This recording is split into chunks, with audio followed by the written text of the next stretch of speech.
Now, another advantage of using 3D VCA with effects is that it can add either a dry wet or a feedback control to stereo effects that do not have one included. For better or worse, all of my stereo effects have dry wet controls built in, so I'm going to go ahead and show this using a module which is not specifically designed for stereo, but which does have parallel audio processing capabilities, which is the IFM Sprott. Again, this is a state variable filter with multiple inputs and outputs for the different filter types.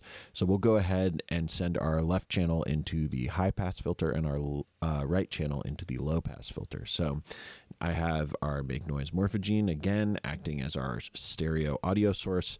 I have the left channel going into the southwest input and our right channel going into the southeast input and also into a passive multiple. I'll go ahead and turn that audio up.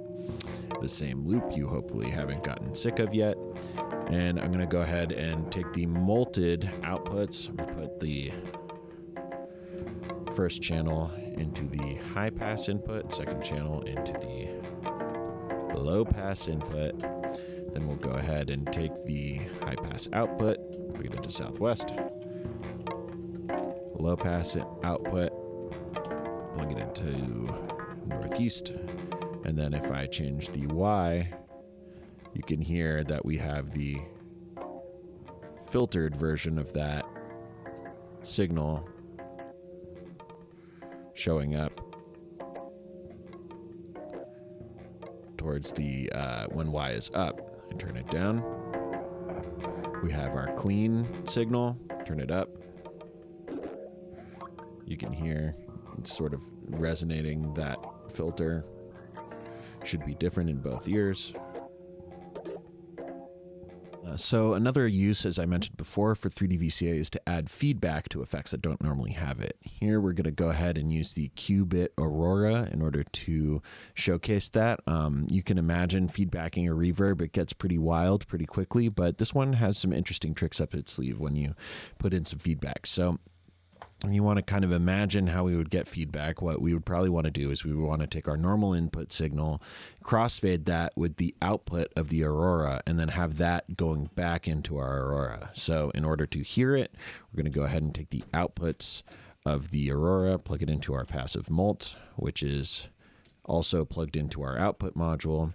So now we have the output of Aurora being multed. Then we'll take the output of our first 3D VCA, which still has the stereo patch from before, plug it into the southwest and southeast inputs of our second 3D VCA.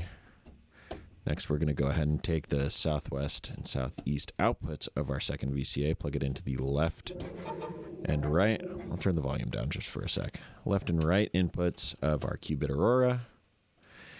And then you can see here we have just the normal signal coming from our first 3D VCA going into the Aurora. In order to add the feedback, what we're going to do is we're going to take that multed output, plug it into our north inputs, and then you can hear as we increase the Y, we're starting to get some self-oscillation, right? Takes certain notes and smears them quite a bit. If we increase Y to noon, we're getting a pure mixture of the feedback and of our input. And then if we increase Y all the way, we're getting only feedback. You can hear it start to evolve. If I do some stuff, isn't that cool? And the nifty thing about all of this is that you can turn Y down, go right back to the patch that you had before where just the input was happening.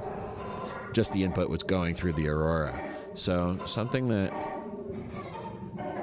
I like to do is to run a gate into that Y input in order to just add feedback for little snippets, right?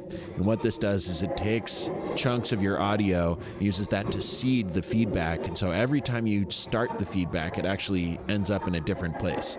Feedback doesn't just care about what your signal path is, it also cares about how you got to the place that you are. So if we change the audio going through at the point where we kick in the feedback, that'll give us different sort of effects. I could also, just for fun, plug a gate into the Y on our first 3D VCA. Use it to mix in that filtered signal.